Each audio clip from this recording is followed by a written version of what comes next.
So we'll go through the numericals today and we'll try to finish the first chapter with numericals. फिर उसके बाद हम start करेंगे second chapter, जो कि पार्ट है तुम्हारा इलेक्ट्रोस्टैटिक्स का ही। इलेक्ट्रिक फील्ड वाला जो टॉपिक है वो तुम्हारे टेक्स्ट बुक में सेकंड चैप्टर करके दिया हुआ है, तो वो सारे चीजें भी हम देखेंगे। So before getting into that एक बार फटाफट अपने रिवाइज करते हैं। तो सबसे पहले हमने क्या पढ़ा था? सबसे पहले अगर तुम्हें याद हो तो हमने पढ़ा था चार्ज के बारे में, ठीक है। तो चार्ज का सबसे पहले तो हमने डेफिनेशन पढ़ा था। चार्ज का डेफिनेशन क्या है? तो एक ऐसा प्रॉपर्टी है जिसके वजह से दो चार्जेस के बीच में या दो बॉडीज के बीच में इलेक्ट्रोस्टैटिक फोर्स ऑफ अट्रैक्शन होता है या फिर इलेक्ट्रोस्टैटिक फोर्स ऑफ रिपल्शन होता है। एंड चार्ज को हम किस में मेजर करते हैं? तो चार्ज को हम जनरली कूलम में मेजर करते हैं। एंड कूलम का भी हमने डेफिनेशन पढ़ा था। कूलम का दो टाइप ऑफ डेफिनेशन पढ़ा था। पहला डेफिनेशन जो थियोरेटिकल डेफिनेशन था वो पढ़ा था, it is the amount of charge required to deposit 0.00118 gram of silver on cathode while passing through silver nitrate solution. And दूसरा डेफिनेशन हमने पढ़ा था कि if a current of 1 ampere flows through a conductor in 1 second then the charge is said to be 1 coulomb, ठीक है। फिर उसके बाद हमने चार्ज के प्रॉपर्टीज पढ़ा था जो कि बहुत इंपॉर्टेंट थे। पहला प्रॉपर्टी क्या था? पहला प्रॉपर्टी ये है कि चार्ज हमारा एक स्केलर क्वांटिटी है। एंड सेकंड हमने ये पढ़ा था कि चार्ज जो है वो हमारा एडिटिव है। एंड थर्ड जो हमने ये पढ़ा था कि इनवेरिएंट है, ठीक है। एंड फोर्थ हमने ये पढ़ा था कि कंजर्व्ड है। एंड लास्ट हमने पढ़ा था कि हमारा चार्ज जो है वो क्वांटाइज्ड है, ठीक है। एंड स्केलर का मतलब तो हमें पता है कि चार्ज का कोई डायरेक्शन नहीं होता है, उसको हम जनरली क्या बोलते हैं, इसीलिए उसको स्केलर क्वांटिटी बोलते हैं। एडिटिव का मतलब है कि एक बॉडी पे तुम जितने भी चार्जेस देते जाओगे उसको तुम डायरेक्टली ऐड कर सकते हो, that's why we generally call it as additive in nature. And invariant का मतलब है कि चार्ज जो है वो तुम्हारा टाइम और स्पेस के रिस्पेक्ट में चेंज होता नहीं है, इसीलिए उसको हम जनरली क्या बोलते हैं, इनवेरिएंट। एंड कंजर्व्ड का मतलब क्या है कि जो भी आइसोलेटेड सिस्टम तुम लोगे, आइसोलेटेड सिस्टम पे जो टोटल अमाउंट ऑफ चार्ज है वो हमेशा ही तुम्हारा सेम रहेगा, इसीलिए हम ऐसा बोलते हैं कि charge it is always conserved in nature. And quantized में हमने एक फॉर्मूला के साथ पढ़ा था। क्वांटाइजेशन का मतलब कि चार्ज का जो सबसे छोटा यूनिट जो हम सब जगह पे यूज करते हैं that is charge of an electron. And हमने ये पढ़ा था कि एक बॉडी में से दूसरे बॉडी पे जब हम चार्ज को ट्रांसफर कर रहे हैं तो क्या होने वाला है, तो एक बॉडी में से दूसरे बॉडी में जब हम चार्ज को ट्रांसफर कर रहे हैं तो चार्ज जो है in terms of electrons he transfer होता है। जैसे 5 इलेक्ट्रॉन ट्रांसफर हुए या 10 इलेक्ट्रॉन ट्रांसफर हुए, तो वो सारे चीजें हमने पढ़ा था कि इन क्वांटाइजेशन ऑफ चार्ज। तो जैसे हमने चार्ज और उसका प्रॉपर्टी पढ़ा था, उसके बाद हमने ये देखा था कि चार्जिंग ऑफ अ बॉडी हम कैसे करेंगे, और इसमें हमने 3 चीजें पढ़ा था। एक था कंडक्शन, और एक था हमारा बाय फ्रिक्शन, एंड एक था हमारा इंडक्शन। एंड इसमें मैंने तुम्हें बताया था कि कंडक्शन जो है वो किस पे एप्लीकेबल है, तो कंडक्शन सिर्फ कंडक्टर्स पे एप्लीकेबल है। एंड फ्रिक्शन कहां यूज करते हैं, इंसुलेटर्स पे यूज करते हैं। और इंडक्शन भी कहां पर एप्लीकेबल है, कंडक्टर्स पे ही एप्लीकेबल है, ठीक है। एंड हमने ये भी पढ़ा था कि कंडक्शन में क्या होने वाला है, तो कंडक्शन में हम सेम टाइप ऑफ चार्ज जो है वो ट्रांसफर करेंगे। एंड फ्रिक्शन में जनरली मास ट्रांसफर होता है, इसीलिए उसके साथ इलेक्ट्रॉन्स ट्रांसफर होते हैं, उसके वजह से चार्ज ट्रांसफर होता है। और इंडक्शन में अपोजिट टाइप ऑफ चार्ज जो है वो हमारा ट्रांसफर होगा, ठीक है। तो ये सारे चीजें हमने पढ़ा था। फिर उसके बाद मैंने तुम्हें थोड़ा बहुत इंट्रोडक्शन दिया था गोल्डलीफ इलेक्ट्रोस्कोप का, कि it is a device which is used to find the type of charge a body is carrying, ठीक है। इसके बाद हमने ये चैप्टर का जो इंपॉर्टेंट पार्ट है वो पढ़ना शुरू किया था, which is Coulomb's law. Coulomb's law ये कहता है कि अगर हमारे पास दो चार्जेस है, एक है पॉजिटिव Q1 और एक और है suppose Q, if you are not considering the sign अभी के लिए, तो आपने सिर्फ ऐसे मान के चल सकते हैं कि एक चार्ज है हमारा Q1 और दूसरा चार्ज है हमारा Q2। एंड इन दोनों के बीच में सपोज डिस्टेंस R है, तो इनके बीच में जो फोर्स ऑफ अट्रैक्शन है या फोर्स ऑफ रिपल्शन है, it is directly proportional to the product of charge and it is inversely proportional to the square of the distance between them. तो ये दोनों को जब हम कंबाइन करते हैं तो ये आता है F it is directly proportional to Q1 Q2 upon R square, या फिर F is equal to K Q1 Q2 upon R square. And K के बारे में हमने पढ़ा था, K का मतलब क्या था, K का मतलब था 1/4 पाई एप्सिलॉन नॉट, ठीक है। एंड एप्सिलॉन नॉट क्या था, एप्सिलॉन नॉट था हमारा परमिटिविटी ऑफ फ्री स्पेस। जब चार्ज को तुम फ्री स्पेस में रखोगे तब तुम यहां पर क्या यूज करोगे, एप्सिलॉन नॉट यूज करोगे। एंड एप्सिलॉन नॉट का वैल्यू क्या था, एप्सिलॉन नॉट का वैल्यू था 8.85 इंटू 10⁻⁻12। एंड ओवरऑल k का वैल्यू क्या है in SI system, it is 9 × 10⁹। तो ये सारे चीजें हमने पढ़ा था। फिर हमने ये भी पढ़ा था कि अगर हम दो चार्जेस को कोई मीडियम में रख देंगे तो what will be the force experience by it. तो उसके लिए हमने फॉर्मूला पढ़ा था F it is going to be equal to 1/4 pi epsilon. ठीक है, इंस्टेड ऑफ एप्सिलॉन नॉट क्या हो जाएगा 1/4 पाई एप्सिलॉन। एंड हमने ये पढ़ा था कि एप्सिलॉन का मतलब क्या होता है, एप्सिलॉन का मतलब होता है epsilon naught into epsilon r, where epsilon naught stands for permittivity of free space and epsilon r it stands for the relative permittivity। ठीक है, एंड इसमें मैंने तुम्हें बताया था कि अगर फ्री स्पेस हो तो ER का वैल्यू क्या हो जाएगा 1, एंड कोई और होगा तो ER का वैल्यू क्या हो जाएगा ग्रेटर देन 1। ठीक है, ये हमने पढ़ा था। कोई डाउट है इसमें? फिर इसके बाद हमने प्रिंसिपल ऑफ सुपरपोजिशन पढ़ा था। प्रिंसिपल ऑफ सुपरपोजिशन में हमने क्या पढ़ा था, हमने ये पढ़ा था कि जो नेट फोर्स एक्ट कर रहा है चार्जेस पे, it is going to be equal to vector addition of all the forces acting on the charges. ठीक है, इसके बारे में भी हमने पढ़ा था कि अगर मान लो कि कोई ट्राइंगुलर शेप में हमने सारे चार्जेस को प्लेस किया है, कोई एक चार्ज पे कितना नेट फोर्स लगेगा, उसके लिए इंडिविजुअली जो चार्जेस है वो कितने फोर्स लगा रहे हैं वो हम कैलकुलेट करते हैं और फिर सबको वेक्टर एडिशन करते हैं। ठीक है, एंड इसके बाद एक छोटा सा कंसेप्ट है जो न्यूमेरिकल्स में काम आएगा, वो मैंने लास्ट टाइम ऊपर से तुम्हें थोड़ा सा बताया था कि इक्विलिब्रियम का मतलब क्या होता है, तो उसको आज थोड़ा हम डिटेल में पढ़ते हैं। तो सबसे पहले तो इस पे हम ये पढ़ते हैं इक्विलिब्रियम ऑफ 3 चार्जेस। ठीक है, ऑलरेडी हमें पता है इक्विलिब्रियम का मतलब क्या होता है। इक्विलिब्रियम का मतलब क्या, मैं ऐसा बोल सकता हूं कि कोई भी चार्ज को पकड़ लो, उस पे जो भी सारे फोर्सेस है वो सब बैलेंस हो रहे हैं, और जो अगर तुम्हारा चार्ज रेस्ट में है तो वो रेस्ट में ही रहेगा, तो उसी को हम क्या बोलेंगे इक्विलिब्रियम। तो अगर मान लो तुम्हारे पास 3 चार्जेस है और 3 चार्जेस, अगर तीनों चार्जेस को इक्विलिब्रियम में रखना है तो what are the basic condition. तो पहला कंडीशन ये है कि वो सारे चार्जेस कैसे होने चाहिए, वो सारे चार्जेस तुम्हारे कोलिनियर होने चाहिए। Now what is the meaning of collinear, एक ही लाइन पे होना चाहिए। देखो वो क्यों ऐसा हो रहा है, फॉर एग्जाम्पल मान लो यहां पर तुमने एक चार्ज लिया हुआ है Q1, यहां पर एक चार्ज लिया हुआ है तुमने Q2। ठीक है, यहां पर अगर तुम कोई चार्ज लोगे Q3 तो तुम यहां पर देख सकते हो, यहां पर माइनस चार्ज ले लेते, माइनस चार्ज तुमने Q3 ले लिया, तो Q1 Q3 पे कौन सा फोर्स लगाएगा, अट्रैक्टिव फोर्स लगाएगा। तो मैं इस डायरेक्शन में एक फोर्स रिप्रेजेंट कर सकता हूं, एंड Q2 Q3 पे कौन सा फोर्स लगाएगा, अट्रैक्शन। तो तुम देख सकते हो पॉसिबल है कि bye adjusting the magnitude and the distance ये दोनों फोर्स इक्वल हो सकता है, जिसके वजह से नेट फोर्स हमारा क्या हो जाएगा 0। बट अगर यही चीज Q3 को यहां नहीं, मैं यहां कहीं कंसिडर कर रहा हूं, ठीक है, कोलिनियर मैंने कंसिडर नहीं किया है, ऊपर कहीं कंसिडर कर लिया है, तो क्या होने वाला है, तो अब तुम देख सकते हो Q1 Q3 पे कौन सा फोर्स लगाएगा, अट्रैक्टिव, एंड वो कौन से डायरेक्शन में लगाएगा, इस डायरेक्शन में लगाएगा, एंड Q2 कौन सा फोर्स लगाएगा Q3 पे, अट्रैक्टिव, और वो इस डायरेक्शन पे लगाएगा। तो यहां पर तुम देख सकते हो जब इस तरह से दो फोर्स लग रहे हैं, इनका रिजल्टेंट तो हमेशा इस डायरेक्शन में बनने वाला है, जो कभी भी 0 के बराबर नहीं होगा। तो अगर सिस्टम में 3 चार्जेस है और तीनों चार्जेस को तुम्हें इक्विलिब्रियम में मेंटेन करवाना है, पहला कंडीशन क्या हो जाएगा, पहला कंडीशन ये हो जाएगा कि हमारे चार्जेस जो है उसको हमें कोलिनियर प्लेस करना पड़ेगा। ठीक है, एंड दूसरा कंडीशन हमारा क्या है, तो दूसरा कंडीशन ऐसा है कि तीनों सेम टाइप ऑफ चार्ज नहीं हो सकते, मतलब पॉजिटिव नेगेटिव करके मिक्स करके ही रखना पड़ेगा, तीनों पॉजिटिव चार्ज या तीनों नेगेटिव चार्ज नहीं हो सकते। उसका भी एक एग्जांपल देख लो, यहां पर मान लो मैंने Q1 लिया, यहां पर मान लो मैंने Q2 लिया, और यहां पर मान लो मैंने Q3 लिया। अब Q1 Q3 पे कौन सा फोर्स लगाएगा, रिपल्सिव, Q2 Q3 पे कौन सा फोर्स लगाएगा, रिपल्सिव। तो दोनों सेम डायरेक्शन में, तो कभी भी उसका रिजल्टेंट जो है वो 0 के बराबर नहीं हो सकता। इसीलिए तीनों में से कम एक चार्ज को तो कोई अलग साइन का होना जरूरी है, तभी जाके तुम्हारा तीनों चार्जेस का सिस्टम जो है वो इक्विलिब्रियम में रह सकता है। एंड थर्ड कंडीशन क्या है, थर्ड कंडीशन है कि सभी का मैग्नीट्यूड जो है वो सेम नहीं होना चाहिए।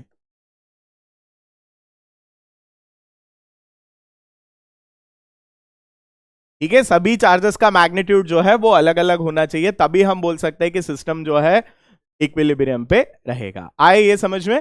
ध्यान रखना, हम इक्विलिब्रियम 3 चार्ज के सिस्टम के बारे में बात कर रहे हैं, और 3 चार्ज के सिस्टम के बारे में जब हम बात कर रहे हैं, हमें यह भी ध्यान में रखना है कि इंडिविजुअली हर एक चार्ज पे नेट फोर्सेस क्या हो रहा है, 0 हो रहा है। ठीक है, तो ये 3 कंडीशन है जो तुम्हें याद रखना है, लिखना हो तो लिख लो इसको, फिर आगे बढ़ते हैं।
नेक्स्ट देखो, अब हम इक्विलिब्रियम के बारे में पढ़ रहे हैं, बट सिंगल चार्ज के इक्विलिब्रियम के बारे में पढ़ रहे हैं। सिंगल चार्ज इक्विलिब्रियम में इसका मतलब यह है कि वो चार्ज जो है वो तुम्हारा रेस्ट में है, ठीक है। सिस्टम के बारे में हम नहीं पढ़ रहे हैं, एक सिंगल चार्ज के बारे में पढ़ रहे हैं। इक्विलिब्रियम अगर तुम्हें पता हो तो कितने टाइप के इक्विलिब्रियम होते हैं? स्टैटिक, डायनामिक, उसके अलावा इक्विलिब्रियम कितने टाइप के होते हैं? डिपेंडिंग अपॉन द फोर्सेस, ठीक है। अगर तुम्हें याद हो तो हमने ऐसे पढ़ा था, इक्विलिब्रियम 3 टाइप के होते हैं। एक होता है स्टेबल इक्विलिब्रियम, दूसरा होता है अनस्टेबल इक्विलिब्रियम, और तीसरा होता है न्यूट्रल इक्विलिब्रियम। पढ़ा है ऐसे, बचपन में ऐसे तुमने पढ़ा होगा, ठीक है। तो समझ लो, अगर मान लो कि तुमने एक बाउल लिया हुआ है, ठीक है, एंड उसके अंदर एक छोटा सा मार्बल रखा हुआ है। वो बाउल के अंदर तुमने मार्बल रखा हुआ है, ठीक है। वो मार्बल एकदम बीच में जाके रेस्ट में रहेगा। अब उस मार्बल को तुम थोड़ा सा डिस्टर्ब करो तो वो मार्बल या तो ऊपर जाएगा, जैसे मान लो कि ये तुम्हारा बाउल है और यहां पर तुमने एक छोटा सा मार्बल रखा है, इसको डिस्टर्ब करोगे तो ये मार्बल क्या ऊपर जाएगा? ऊपर जाने के बाद क्या होने वाला है? ग्रेविटी के वजह से वो नीचे आएगा। तो ऐसे वाले जो इक्विलिब्रियम है, जिसको तुम बॉडी को डिस्टर्ब करते हो तो उस पर एक ऐसा फोर्स लगता है जो बॉडी को वापस उसी पोजीशन में ले आता है, उसको हम जनरली क्या बोलेंगे? उसको हम बोलेंगे स्टेबल इक्विलिब्रियम। आए समझ में? एंड अब यही बाउल को अगर तुम ऐसे रख दो और उसके ऊपर अगर तुम मार्बल रख दो और उसको थोड़ा सा डिस्टर्ब कर दो तो क्या होगा? वो हमेशा के लिए दूर चला जाएगा। यानी उस वाले इक्विलिब्रियम को हम क्या बोल देंगे? Unstable equilibrium. आए समझ में? तो ये न्यूट्रल का मतलब है कि स्ट्रेट जगह पे तुमने एक मार्बल रखा हुआ है और उस पे तुम फोर्स लगाओ, उसको डिस्टर्ब करो, ना ही वो मार्बल वापस आएगा ना ही वो मार्बल दूर जाएगा, तो उसको हम जनरली क्या बोल देंगे? Neutral equilibrium. तो यहां पर एक चार्ज का जो इक्विलिब्रियम है वो स्टेबल है कि अनस्टेबल है वो हम पता कर सकते हैं। तो उसके लिए देखो, यहां पर हम एक चार्ज कंसिडर कर रहे हैं प्लस Q1, यहां पर हमने एक चार्ज कंसिडर किया है प्लस Q2, एंड यहां पर हमने एक चार्ज कंसिडर कर लिया है माइनस Q3। अब देखो, ये Q3 को अब मान लेते हैं कि शुरुआत में ये Q3 जो है इट इज एन इक्विलिब्रियम। अब ये Q3 को थोड़ा सा मैं यहां पर इस तरफ डिस्टर्ब कर दूं, यहां पर ले आऊं Q3 को, तो क्या होगा? अब क्या मैं ऐसे बोल सकता हूं कि Q3 को यहां पर लाने की वजह से Q2 जो है वो ज्यादा इसको अट्रैक्ट करेगा और Q1 जो है वो इसको इतना ज्यादा अट्रैक्ट कर नहीं पाएगा। यानी ओवरऑल मैं ऐसा बोल सकता हूं कि नेट फोर्स उस तरफ ज्यादा लगेगा। नेट फोर्स उस तरफ ज्यादा लगेगा तो what is going to happen? वो Q3 उस तरफ चलना शुरू कर देगा। यानी ये कैसा टाइप ऑफ इक्विलिब्रियम हो गया? अनस्टेबल। आए ये समझ में? अब यही Q3 को अगर मान लो, ऐसे अपने मान लेते हैं कि यही Q3 को ऐसे करके हमने डिस्टर्ब किया, ऊपर लेके गए, यहां पर लेके गए Q3 को। अब तुम देखो Q1 इसको क्या करेगा? अट्रैक्ट करेगा। Q2 क्या करेगा? अट्रैक्ट करेगा। तो नेट फोर्स इसको वापस कहां लेके आ रहा है? नीचे की तरफ लेके आ रहा है। तो ये कैसा हो गया? Stable equilibrium. समझ में आ रहा है ये चीज? एंड अब यहां पर एक और चीज करते हैं, माइनस Q1 लिया मैंने और यहां पर मान लो माइनस Q2 लिया और यहां पर मैंने ले लिया प्लस Q3। ठीक है, तो अब इसमें क्या वेरिएशन आएगा, अगर ये Q3 को मान लो मैं यहां पर लेके आ रहा हूं तो क्या होने वाला है, Q1 जो है वो अट्रैक्ट करेगा, यानी वो कौन सा टाइप ऑफ इक्विलिब्रियम हो गया, अनस्टेबल। अब Q3 को ऊपर ले जा रहा हूं तो क्या होगा, स्टेबल इक्विलिब्रियम होगा। ये आ रहा है बात समझ में। अब अगर मान लो यहां पर इसके जगह पे हम ऐसा करते हैं कि एक Q1 हमने लिया है और एक हमने Q2 लिया है और एक हमने Q3 लिया है, और मान लो कि Q3 को हमने नेगेटिव मान लिया है, लेट अस कंसीडर दिस। तो अब क्या होने वाला है तुम्हारे Q2 पे, अगर Q2 को तुम यहां पर लेके आके छोड़ देते हो, थोड़ा सा डिस्टर्ब करोगे, तो क्या होगा, Q1 इसको ज्यादा रिपेल करेगा और साथ साथ में Q3 इसको अट्रैक्ट करेगा। तो ये कैसा टाइप ऑफ इक्विलिब्रियम बन गया, स्टेबल, क्योंकि वो वापस अपने ओरिजिनल पोजीशन में जाने की कोशिश कर रहा है। एंड अगर मान लो ये Q2 को तुम ऊपर लेके गए तो क्या होने वाला है, Q1 जो है वो उसको क्या करेगा, रिपेल करेगा, और Q3 उसको क्या करेगा, अट्रैक्ट करेगा। तो रिजल्टेंट फोर्स कोई रैंडम कहीं पे भी लग रहा है, जिससे मैं ये बोल सकता हूं कि वो अपने मीन पोजीशन से दूर जा रहा है, यानी वो कैसा इक्विलिब्रियम हो गया, अनस्टेबल। ठीक है, तो थोड़ा सा तुम्हें ध्यान रखना है कि क्वेश्चन कभी ऐसे बन सकता है कि what is the type of equilibrium, तो वहां पर तुम्हें यह पता होना चाहिए कि कितने टाइप ऑफ इक्विलिब्रियम होते हैं। दो टाइप ऑफ इक्विलिब्रियम होता है, एक होता है स्टेबल और दूसरा होता है अनस्टेबल। स्टेबल में क्या हो रहा है, बॉडी को तुमने मीन पोजीशन से डिस्टर्ब किया और उसके बाद उस पर एक ऐसा फोर्स डेवलप हो रहा है जो वापस उसको मीन पोजीशन में लेके आ रहा है, तो उसको हम जनरली क्या बोल देंगे, स्टेबल इक्विलिब्रियम। एंड बॉडी को तुमने उसके मीन पोजीशन से डिस्टर्ब किया और बॉडी तुम्हारा दूर जा रहा है, तो उसको हम जनरली क्या बोल देंगे, अनस्टेबल इक्विलिब्रियम। आए ये समझ में। तो ये एक चीज था जो लास्ट टाइम हमने डिस्कस नहीं किया था, तो ये चीज थोड़ा सा ध्यान रखना। ठीक है, कोई डाउट है इसमें, ओके। तो अपने न्यूमेरिकल्स कर रहे थे तो उसी को अब कंटिन्यू करते हैं। कौन से क्वेश्चन तक किया था numerical,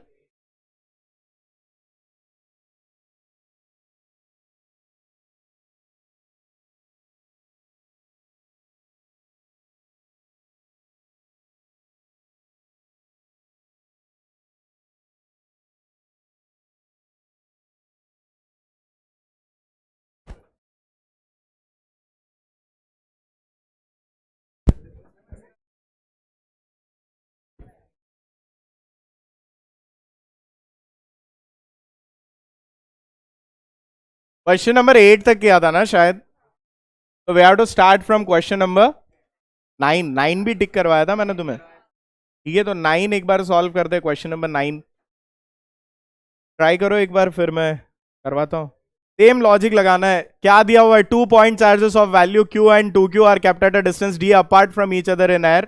A third charge Q is to be kept in the same line such that the net force acting on Q and 2Q is 0. Calculate the position of Q in terms of Q and D. ठीक है, तो दोनों forces पे, दोनों charges पे force 0 लग रहा है, तो दोनों चार्जेस पे टोटल फोर्स कैलकुलेट करो और उसको इक्वेट कर दो 0 के साथ।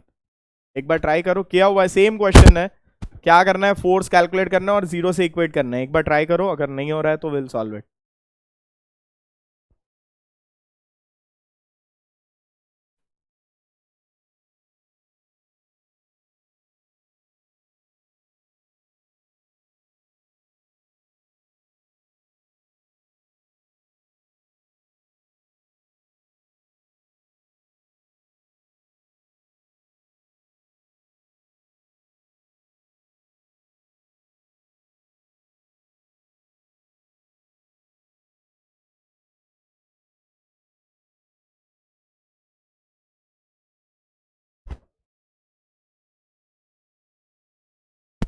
आया किसी का आंसर, फर्स्ट स्टेप सही है।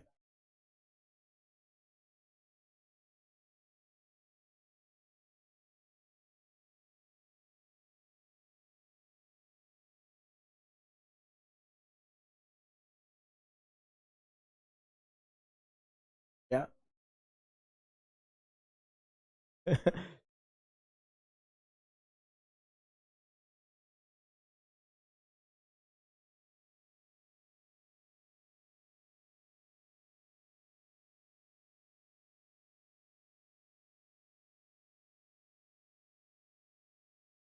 फोर्स एक्टिंग ऑन Q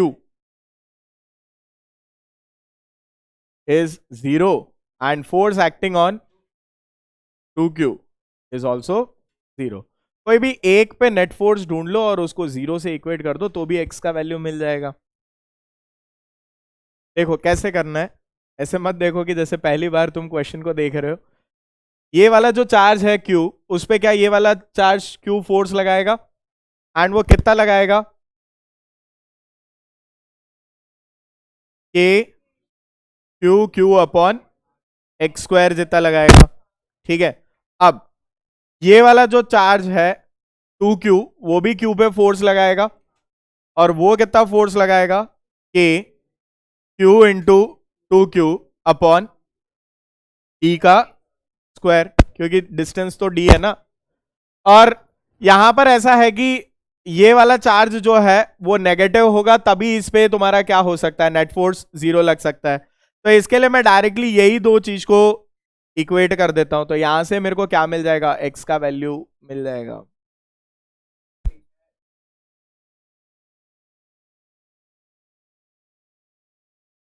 क्यों कहां लिखा है, वो क्वेश्चन में दिया हुआ है ना।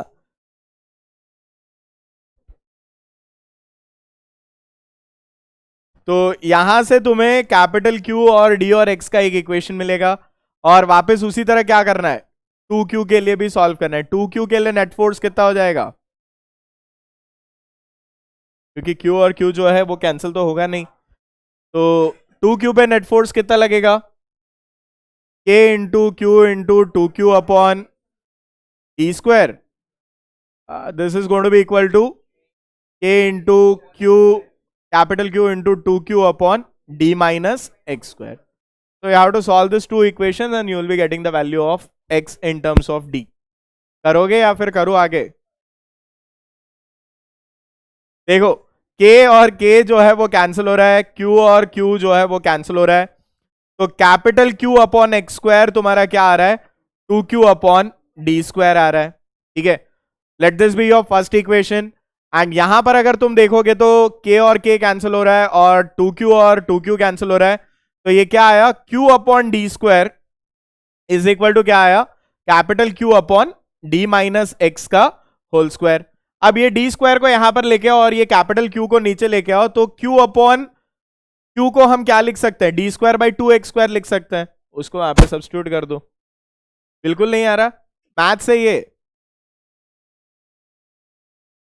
देखो ये वाला जो चीज है इसको यहां पर लिख रहा हूं, देखो Q upon x square is equal to 2Q upon D square. So can I write Q upon Q as 2x square upon D square. आया ये समझ में। एंड सेकेंड वाला जो इक्वेशन है उस पे देखो क्या सेकेंड वाला इक्वेशन है, Q upon D square is equal to capital Q upon D minus x का whole square. So can I write D minus x का whole square upon D square as Q upon small q, which in turn में क्या लिख सकता हूं, 2x square upon D square. अब तो आएगा ना, ठीक है, अब तो तुम x का वैल्यू निकाल सकते हो इन टर्म्स ऑफ d।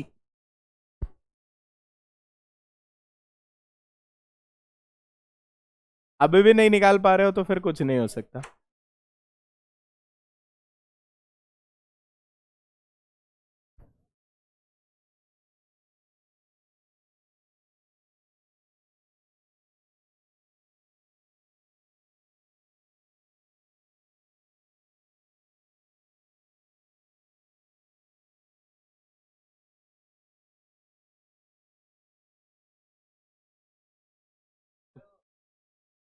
खुद खुद भी कुछ करो।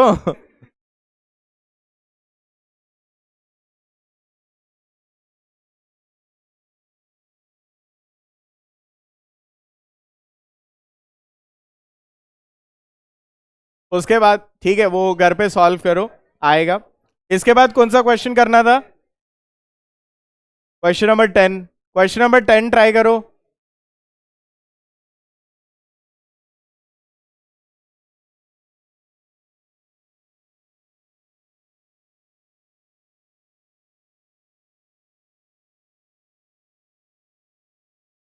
टेंथ का कैसे सॉल्व करेंगे,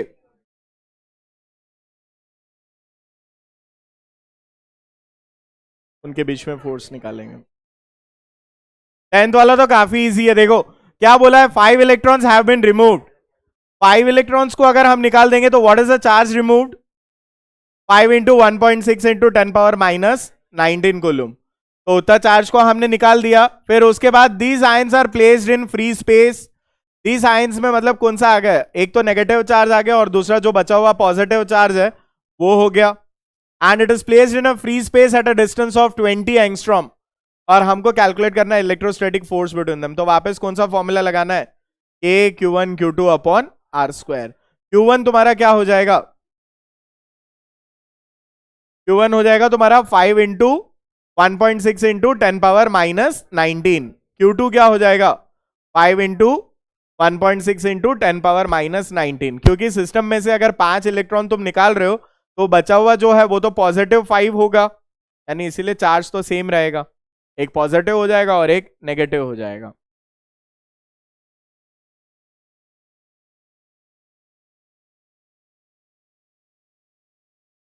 one angstrom is equal to 10⁻⁻10 metre. हाँ, एंगस्ट्रॉम को मीटर में कन्वर्ट करना पड़ेगा। 1 angstrom is equal to 10⁻⁻10 metre. 10⁻⁻10 metre.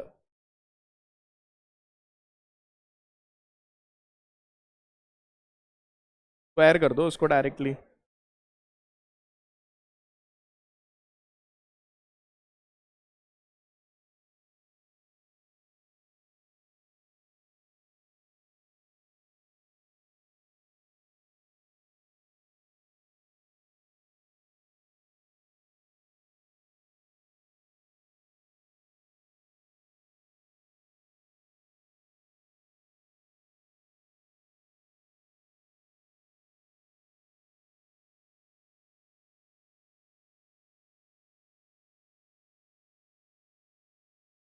आया आंसर?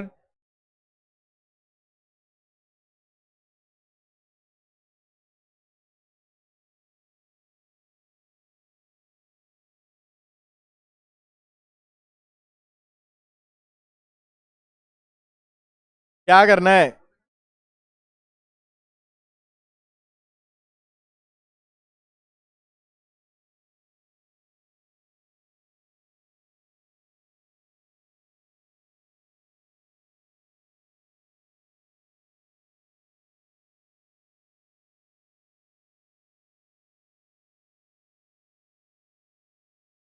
इसको कैलकुलेटर पे सॉल्व करोगे?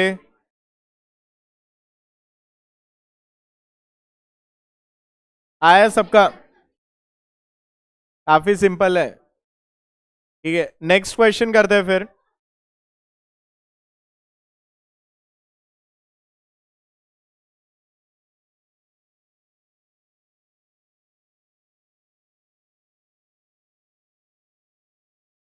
टेंथ तक ही टिक किया था।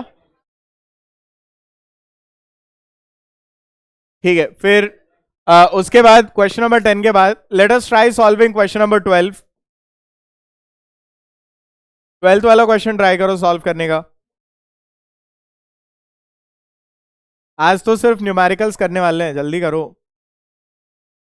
कितने न्यूमेरिकल्स है? ज्यादा है।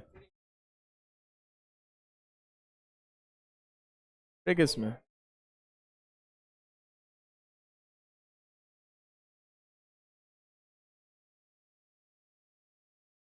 थर्टी एट है।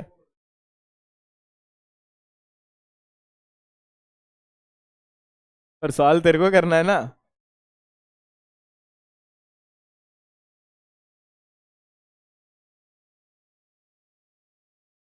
ठीक है ना?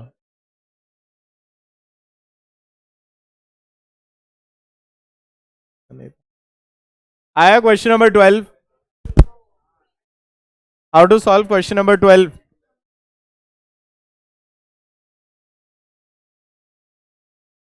फोर्स इक्वल रखना है, फोर्स जीरो नहीं रखना है।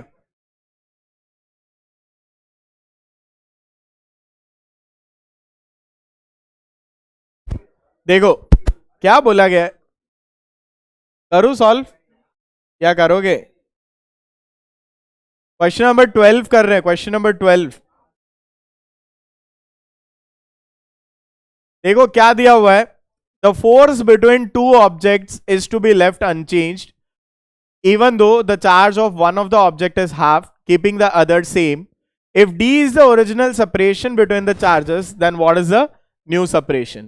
देखो शुरुआत में हमारे पास दो चार्जेस थे, एक चार्ज हो गया हमारा q एंड दूसरा चार्ज हो गया q, ठीक है, एंड इनके बीच में डिस्टेंस कितना रखा हुआ है, d रखा हुआ है. Now what is the force acting between this charges? k q square by d square, ठीक है. अब सेकंड केस में क्या किया, सेकंड केस में एक चार्ज को आधा कर दिया, Q का आधा क्या हो जाएगा, Q बाई 2. अब चार्ज को आधा किया, फोर्स को सेम रखा, इसका मतलब है कि डिस्टेंस बदल गया होगा. अब जो नया डिस्टेंस है उसको मैं मान लेता हूं x, तो अब वाला जो फोर्स है वो कितना हो जाएगा, k q into Q by 2 upon x square. But ये फोर्स तो किसके बराबर होना चाहिए, ये होना चाहिए हमारा K q square upon D square के बराबर. के क्यू स्क्वायर कैंसिल हो गया, taking roots on both the sides, x का वैल्यू क्या आएगा, ई अपॉन, ठीक है. तो इस तरह से सॉल्व करना आए, ये समझ में क्वेश्चन बहुत सिंपल है, क्वेश्चन में दिया हुआ है. Q1 Q2 ले लेगा तो भी फिर Q2 को Q2 बाई 2 करेगा तो कट ही जाएगा ना, तो उसको Q लेने से क्या फर्क पड़ता है, क्यों काटेंगे.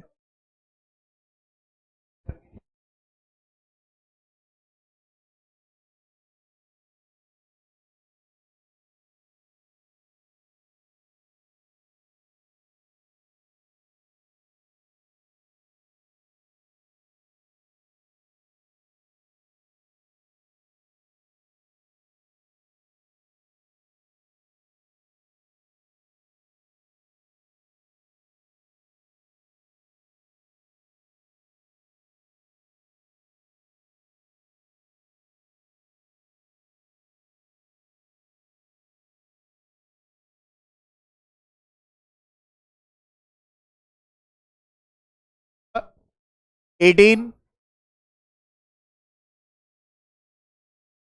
21 एंड 22, ये तीन सॉल्व करो. क्वांटाइजेशन ऑफ चार्ज मतलब कौन सा फॉर्मूला लगने वाला है,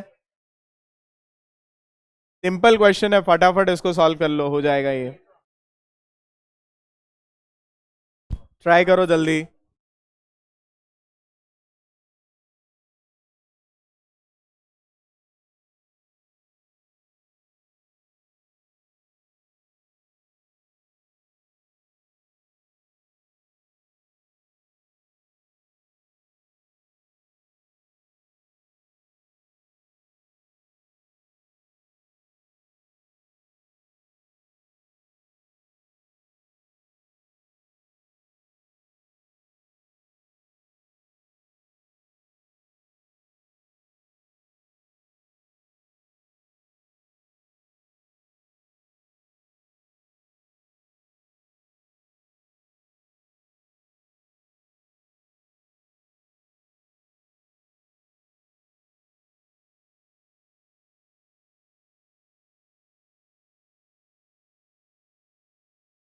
वो हमारा कंप्लीट हो गया है.